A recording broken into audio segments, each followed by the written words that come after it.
de lutte de tout le temps, le grand combattant suprême, Ismaël Samake. Nasira Sako, il a folie bien. Anga président Nouma, il a folie bien. Hari Sénégal, il y a un Balarabi. Akale ka exemple, il est clean Malipé. Mon général Mifou, gardez-vous, Djobala. Nasira Sako, président, il a folie bien. Jason, il a folie bien. Mon ami Jason, il a folie bien. Balaïra, mon fils, il a folie bien. Ras Balaïra, il a folie bien. Mamadou Lessaz, il a folie bien. Mamadou Touré, club des amis, soutien, Imam Diko, il a folie bien. Farzou, il a folie bien. Mon ami Farzou, en bas, faut qu'à Froumousso, faut qu'à Moussokoro, bah, faut tout, Modiko Siribeka, homme de confiance, il dit. En bas, faut qu'à Barka Kanuna Domodo. Ambe doa ke ala kanye me musokoro bala kaka doa kanye ko malila tike ka geleni la haratike ni bama bamuna nyuma sirila o ba fara ka boyle be binduguma présent ni bama bamuna nyuma sirila ibaro miya ni bama ki fay ubi da ki tirege fibe boga duguma wallahi jamana ina utise mama la do di laji ke tala kange do di dokter Usha Kumar Ja barka bonyala barka bonyala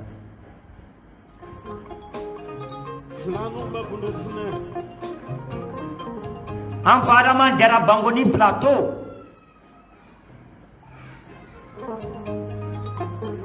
Grand JP Maliba FM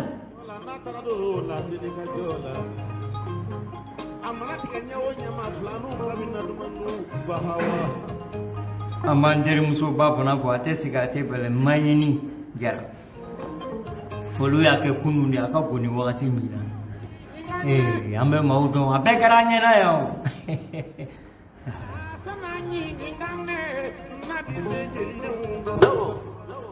kuna foli jumere be jamana ngono de kuna foni mimbe mbo dai kilo kan sisa Dauda Golf ka foli be pétrolier national et international Moussa Golf ka foli be Jibi Yatasai grand commerçant pétrolier ka foli be Nere Korokeba Baisa Jige Dauda Bubu Ntokoma Bubu Njai ka foli be Nyeninga nyemelena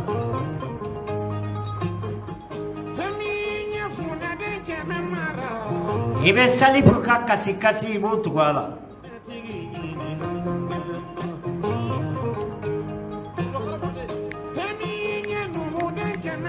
Alaka vie l'empereur du Wasulu vie Sidibé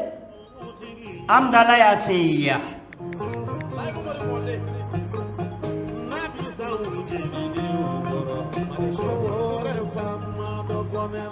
Kone yo jara sangara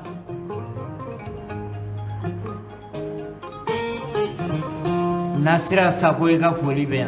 Madame Sako Nasira Traoré Paris ka foli be ante ina anterke fana ko koy jawoy jabi ka barka ale be émission ta ka blaga sitika e ka foli be ya jawoy merci la ki me ka ke ka barka kanuna jawoy odona émission maya 380,000 vues mami ya ma ba ke me sabani ba bisigini ko so solta la ibe joy ba taper drone te réseau ka présent de ablaga ni ko dro bubula be bo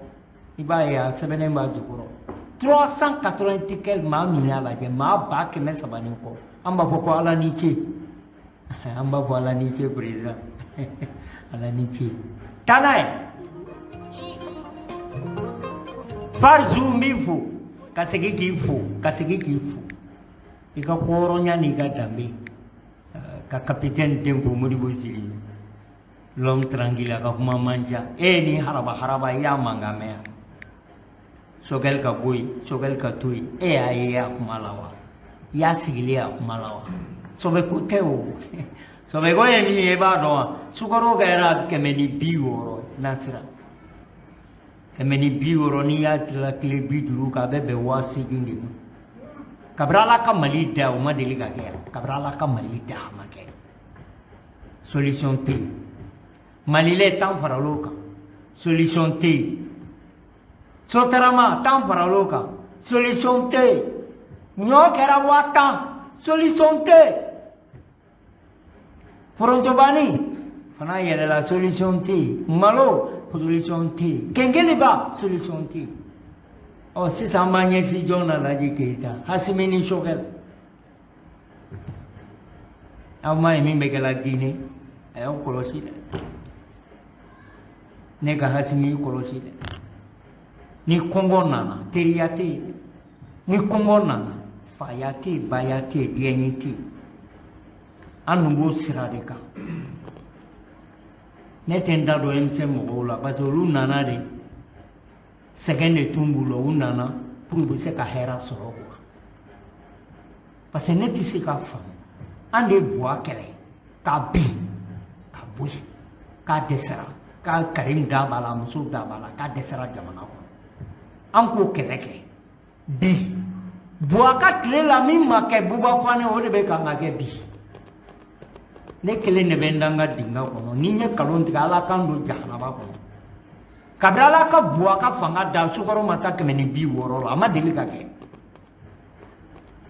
bi an filɛ la sogo 600 fɛn bɛɛ bɛ kan ka yɛlɛ an tun bolo ko embargo de don mais an labanna ko embargo tɛ dɛsɛ de don dɛsɛ ne yɛlɛ embargo bɛ yen tuma min a kan ka yɛlɛ mais embargo jiginna aw bɛ kan ka fɛnw na yɛlɛ ale Choguel kelen de nana assemblée la sen tɛ ɲɛkɔrɔ n bɛ n den docteur Maïga fo k'u ye 94 milliards k'u y'o de di commerçants ma k'u c'est-à-dire n'a fɔra k'a d'u ma ka fɛn k'u ye pour pétrole kana yɛlɛ Sukaro kana yɛlɛ nɔnɔmugu kana yɛlɛ tulu kana yɛlɛ tulu litiri bɛ 300 la bi kabini Ala ka Mali da ma kɛ bon nin bɛɛ ka kɛ hali bi kan ka muɲu o wagati kelen na an bɛ kan ka muɲu aw bɛ kan ka bonya an bɛ kan ka fasa komi tilema koro o tuma arijana ɲini de don wa ou bien duwawu ɲini de don i kan k'o ɲininko la i ma u bɛ bɔla ka ɲɔgɔn tantan dɔ bɛ dɔ fɔ Choguel ye Choguel fana ka mɔgɔw bɛ bɔ réseau kan olu bɛ dɔ fɔ olu ye e ni Ala cɛ jamana bɛ jɔ nin kan ha bon minnu fana bɛ kɔfɛ olu b'a fɔ ayi anw yɛrɛ ka yɔrɔ la a ka gɛlɛn tulu yɛlɛma ko mais n'a ka gɛlɛn a ye n'an ka bɔgɔ nɔɔni yan kɛ aw bɛ joli ta ye n'i bɛ den bamu farzu n'i bɛ den bamu légalement 150,000 mɔgɔ tɛ se ka jigin o kɔrɔ France i ka sara 150,000 i tɛ se ka jigin o kɔrɔ n m'a fɔ minnu donna illégalement dɛ sariya kɔrɔ hali ni tulu kɛra 1,000 na o bɛ digaw la yan sara ye joli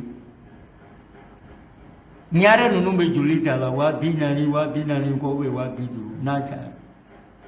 un adjudant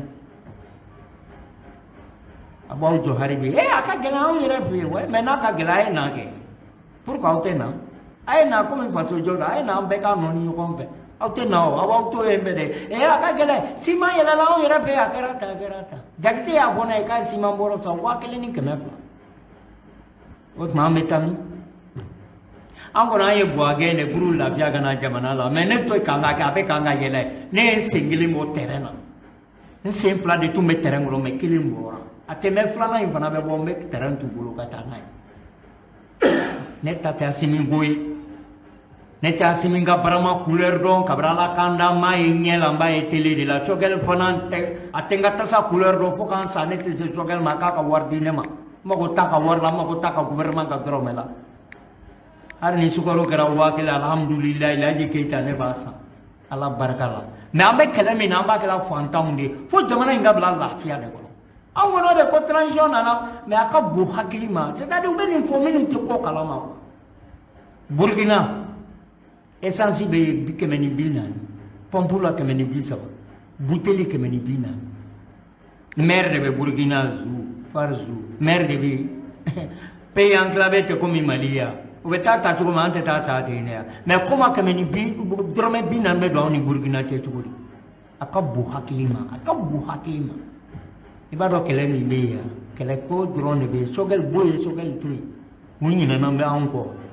et pourtant embargo ko kalo 7 an de kulela yan sɛgɛn y'an minɛ ka kɔngɔ bila an na ka ko bɛɛ kɛ an ko an b'u kɔ mais sisan ni embargo la aw de fana y'an ka malidenw waleɲuman dɔn ka bɔ jɔnba la aw sɛgɛnna an fana bɛ nin bɔ a la o ma kɛ bebe kangi ka warni de makara na bora asimila an kɔni ya o million kɛmɛ bila an y'a ye ji bondo kɛmɛ fila ni 30 ni kɔ an y'a ye ordinateur ka lotani minɛnw sa ka taa di Fana lotani Kayi an y'a bɛɛ ye n'a bɔra asimila tɔw dun ko in bɛɛ Hasimi de ye koyi ne t'a bɔ Hasimi parce que ale de ye jamana kuntigi ye n'i ye maaw bila baara la n'u ma baara kɛ i b'u ta ka bɔ yen de ou bien n'i bɛ sanction min kɛ i b'o kɛ ka na jamana t'u bolo ka taa n'an ye tasuma kɔnɔ ko in bɛɛ ye de ye koyi e ye Hasimi koyi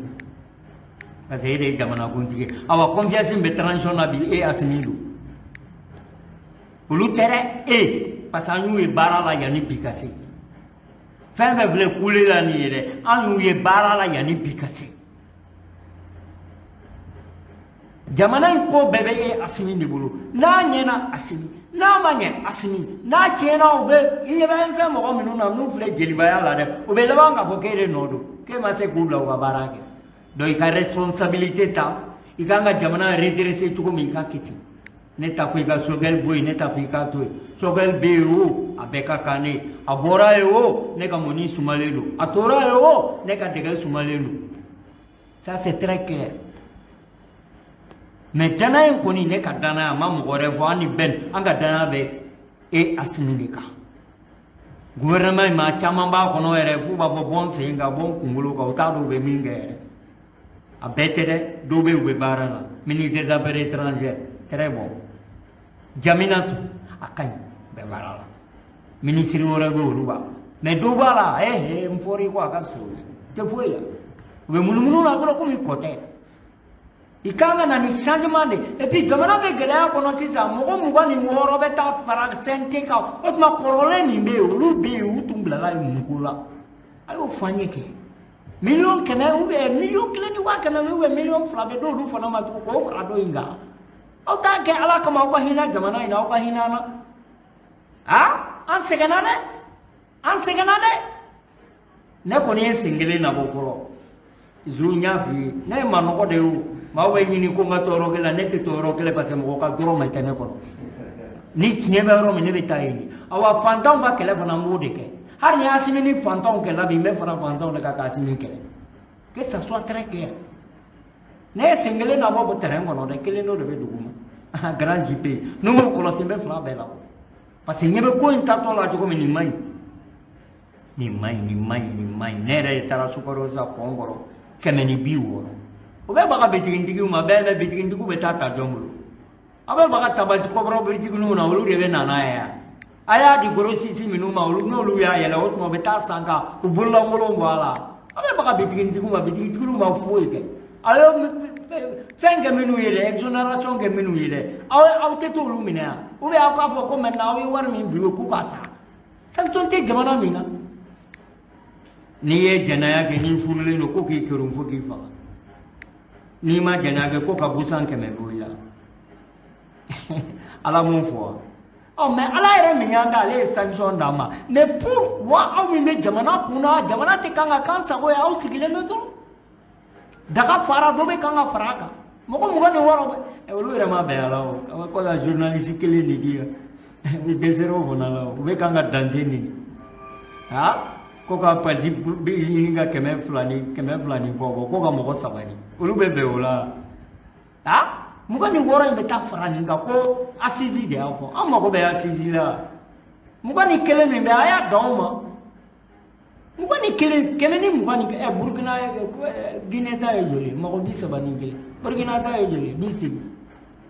ou bien olu fana ta tɛ transition de Burkina premier ministre bɛ 2 millions de ta u ka conseil aw bɛ minnu wele député olu bɛ 100 ni 200 an ta bɛ joli ta 2 millions o bɛɛ la kan ka mun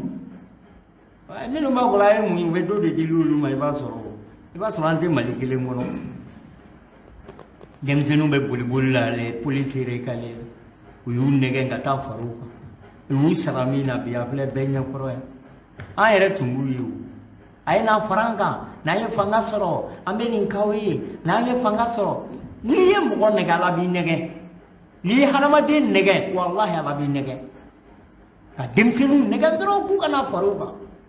bi u filɛ yɔli la da bɛɛ la k'u ka se ka don u dɛsɛra ha kaba ko tɛ ha wallahi farzuni ne kɔni nimisara bɔ a tagali la ne man t'a yafa ni ne nimisara bɔ i bɛ ka tagali la kɔni ne man t'a yafa ma nimisa fɔlɔ dɛ mɛ ni nimisara don o don n bɛ na fɔ yan ko nimisara n bɛ tila ka n ka danga don ko man t'a yafa parce que Mali ko tɛ o e ma M5 yɛrɛ cilen bi yan M5 Mali kura o ye n terikɛ Bacili M5 m'a dɔn ko u bɛ mun fɔ Sokɛli ta yɛrɛ ma dɛ ko olu fana bɛ yen aw bɛ yen mɛ tuma min bu a bɛ yen tuma min malo ni ɲɔ yɛlɛla ni sukaro nkaw y'a kɛ kuma caman ye mun na bi aw tɛ kuma pourquoi aw tɛ kuma bi n b'a fɔ ne ka dɔ fɔ Asimi n bɛ mun fɔ Asimi ma Asimi ma coup d'état de kɛ o ne ye mɔgɔw labɔ dun M5 de ma mɔgɔw labɔ wa ouais n'i y'o fɔ u b'a fɔ Diko mɛ Diko y'i sen bɔ a la o dɔrɔmɛ bɛ di la Diko ma bi yan Diko tɛ misiri kɔnɔ aw min b'a la dɔ bɛ fɔ aw de ye o aw m'a kɛ k'a ɲɛ et puis Asimi président ne ye nin f'i ye n delila k'a f'i ye n'i an ka kɛ kekunturu u tun bɛ kule la yan Buba Fane Asimi a ye taa kɛlɛ kɛ aw bɛ mun dɔn aw y'o de kalan a ye taa kɛlɛ kɛ aw bɛ se ka mun kɛ a ye fanga d'aw ma anw de b'a cogo dɔn anw de y'a baara kɛ ɔ sisan a b'aw bolo k'a kɛra cogo di kabini Ala ka Mali da sukaro ma kɛ 150 ye wallahi a ma deli ka kɛ i bɛ k'a bɛ taa sukaro bɛ 110 de la 90 yɔrɔ dɔw la hɔrɔnya b'an bali an k'o fɔ hɔrɔnya bɛ u ka ŋaniya anw na an k'o fɔ n bɛ n dɔgɔnin Goyita fɔ Amadu Goyita maa hali ni kafiri ka kɛ hɔrɔn ye quoi maa min i bɛ k'a ka bilan defana bɛ se Amadu Goyita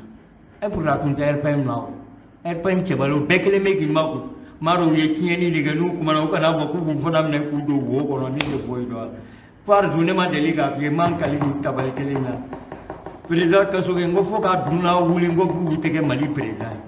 ye bi a bɛ se ka k'a ye man na ma d'a kan a bɛ se min bolila katakatani na Iber a bɛ se a bɛ se u ka n'a kɛ jamana in an bɛ dugawu kɛ Asimi de Ala k'a balo mɛ ni m'i kɔlɔsi Asimi u b'i ka fanga tiɲɛ walahi talahi ni m'i kɔlɔsi a y'a fɔ Asimi ye ko maréchal Bugula ko tɛ n'a m'a kɔlɔsi walahi talahi u b'a ka fanga tiɲɛ bilahi talahi n bɛ n kala Ala min ka bon n ka kalima parce que jamana bɛ taaba cogo maa ma ko k'a ka ɲi o tigi ye nkalon tigɛ parce que prix bɛ kan ka yɛlɛ sukaro 150 Malilɛ kɛra 40 Sotarama 10 farala kan ko tugu k'u bɛna dɔ wɛrɛ far'a kan siman 1000 mais an bɛ se ka to nin kɔnɔ cogo di k'an ka makun k'u lajɛ olu ma fɛn k'u ta la anw min bɛ yen fɛn tɛ kan ka d'aw ma ni ko fɛn tɛ ka c'est à dire sɔrɔ la fɛn tɛ kan ka kɛ an sigilen bɛ an bɛ kan k'u lajɛ hali hɔrɔnya bɛ sɔn nin ma président hali hɔrɔnya bɛ sɔn nin ma réseau la u bɛ neni bi tugun u b'a fɔ Bugula le vieux con là comme ça là voilà o tɛ foyi kɛ Bugula fo ni ka sɔrɔ n tɛ tiɲɛ kan grand JP ni n bɛ tiɲɛ kan Ala kanu sen ne la u yɛrɛ b'a dɔn ko jamana ka gɛlɛn et puis n'u kumana u b'a fɔ ni miyetɔya kumaw de ouais an b'a dɔn jamana ka gɛlɛn mais an k'a muɲu an k'u dɛmɛ cogo di an k'u dɛmɛ yan olu de kan k'anw dɛmɛ bi o tɛ kan ka kɛ polisiw bɛ recado bɛ yɔli la Asimi i ka responsable i ka denmisɛnninw bila u ka droit kɔnɔ n b'a ɲini i fɛ denmisɛnninw bɛ kasi la u ta u k'u don u ka polisiya la o de ka d'u ye n m'a fɔ a bɛɛ dɛ min bɛ se ka don olu don minnu b'a f'i ye ko saba walahi sawaba Ɲare a fɔ colonel Tunkara ye maa tɛ ne tɛ Asimi janfa fo ka dunan wuli an ni bɛɛ lese walahi ne t'a janfa ni bɛɛ bɔra ne de bɛ kɛ laban ye Asimi kɛrɛfɛ ni n ko a kɛrɛfɛ ne ma deli ka se Kati ni n ko n ma se n tɛmɛna mɛ ne ma se a ka yɔrɔ la mɛ n b'a dɛmɛ bi parce que ɲɛ b'a la Mali jɔ b'a kɔnɔ ale de ye Mali dugutigiw ka hɔrɔnya n'u ka danbe segin a ma o tɛ kelen a ka wari a tɛ kan ka don président dun ma di bon dɔ 230 ni bɔ la Asimi tɛ docteur so bɛ cogo di a tɛ kan ka équiper ambulance minɛnw bɛ cogo di Sadio Sumale ani Asimi Sumale i ye maa o maa ye kuma caman na a tigi tɛ se foyi wallahi i ye maa o maa ye don o don kuma la ka n'a ɲininka a tɛ port dɔn port wallahi Farzu ɲɛ bɛ bɔ tiɲɛ de don Moribo Sidibe kuma caman na Yasimi yokumala yesajo yokumala olu be actiquer oh mais dongodo akera ko ni wan manso dongodo tele la sogel bi ala dongodo da aki nama dongono reswa abe bobo reswa nama bobo reswa abe jogorame reswa na wolu reswa abe maraka reswa na woge abe kanga bereswa abe primature la mais amma me donkele kay commerçant wole ka bonne de ni biawe mbabe aketa amume amma me donkele ko pétrole nunu polu ko ti essence yelala bo menin kawye ayaketa amu sime mama mana na primature lo be camera joika ame transition ko ame do ka asliye ame do ka sogaliye matisula na rebe kumanga mi wasono de ko do ko mama ko ala ete do kala ma do bi tu ikungulo la bita ki free baji kono ni do be ke maya kumege bi ka de na la ya ka fanga bi mauludu sungalo la mimbe Laylatul Qadri mami ya some jamana ina ibe karido swala de afai interka swala aya some faraflunga saelema tuma hari mokotado ka some ibe ka passeport diplomatique ta ka di dine nyamauma ibe ka do ka misiri kono ibe ka ala wana jiburi ebi waso de go do okay ala de mila bla bla mais ni na ma kongo bo maliona do tere kana ka alkaba bogoti kana wallahi tallahi men kala ala la belle serwo parce que ni fanga yene ka fanga di ntem se mo mare ni fanga yene ka fanga di on de kelege sous tête l'été ka gazi flanga pour on ni bien sylveni ismail somage o ya ka sie kulukulu to e ka bo ça de ko e mo mi ya veki kwa ni jamana ni tukola itu su be tiede amala kalon ya anya veki de ka do akono mais bi be ma ko ni kele mi me ba do ni e ma se jawma jaw be bo ka jaw do fo jaw ni magara sogel fanaga e mo be olu be bo ka do fo jamana bebele so be côté inde kongo bana hotere do farala maloko hotere do farala sugoro ka hotere anga gamuso be chuko do hotere le tanso amo ko be amo era we fura do ba amula bi aha fura do be wallahi ya bo amula nimpela kanga tukuko nimpela kanga mu nebe ni sira min kan ni maa min ko ma k'i bɛ tugungo bɛ mandiya ala kana ndiya ye n bɛ dugawu kɛ ya rabi ala kana ndiya ye n bɛ ni sira min kan n'o ka di ala kan ndiya ye nin fanga in ne b'a supporter fo ka s'a dan na mais tiɲɛ kan dɛ tiɲɛ kan dɛ président ne ye manɔgɔ de n y'a fɔ bɛɛ ye o n'i ma se k'a minɛ n bɛ n purugoti i bolo ka tɛmɛ ni n yɛrɛ bi jamana sababa ma be baga sogel ma sogel ta simi yere de ebe sogel ta ke premier ministre ke gouvernement nous te barala minu te barala bo lu wala bana c'est tout kana hina ni jamana takala be ma o dale me de la amati de la hariki mais jamana be to min bi wallahi sawaba balo sirala fen be kangai fen be hari nege mais ni bela ki ka tugu ko ibe tugu ko ni dalu juma ye kala jamfa ka tugu lu ko ka fantaw jamfa ka tugu lu ko ala ji keita ko inga bu hakili de ma ko par joie gouvernement to so gel lewu ko ibi se mina ke ko mi bi bisi si sang ko masra ga isa o ye mi nya do so président o ye mi nya do nimbe dese de ko ko wakati sira ni ya damle gazual te ya metana e de gro isu traore mifu ti wala ni mando nentu e bula ka kutubae ebe luka kala nentu nga kutubae na diari salamu lafia na madi o ikungui nete mashi bali ki kana dofo e sorasu ni ne ka hakeli nga mo be mi we sogel no fe ndi umbala ukan uyuka hakedi eras balaira ba sekula jezona ba sekula uyuka hakedi na ne fana ka hake ko to mulum fana ko fo ne tɛ place ɲini n tɛ don CNT la n tɛ don yɔrɔ si mais ni min man ɲi n b'o fɔ n bɛ nin n b'o fɔ dɛ Asimi hali sini ne bɛ Asimi kɔ mais Dawuda Golfa n ye n sen kelen labɔ dɛ n ye n sen kelen labɔ aw bɛɛ ka kɛ n seri don min ni n ko n bɔra aw kana fɔ Bugula teliyara n ye kelen kɔni labɔ n'a kɛra ka ɲɛ n b'a la don n'a ma kɛ n b'a fila bɛɛ labɔ maa ta tɛ ne ye maa tɛ n na dumuni n tɛ se maa fɛ yen jamana ko de y'an se ɲɔgɔn ma ni ɲɛ b'a la ka fɔ tiɲɛ t'a la n bɛ n yɛrɛ ɲini nɛgɛ karabe duuru tun b'an den bolo Adama Jara Nɔsira Danis président Sori Kasobe o ye n bila bɔlɔlɔ sanfɛ n bɛ dugawu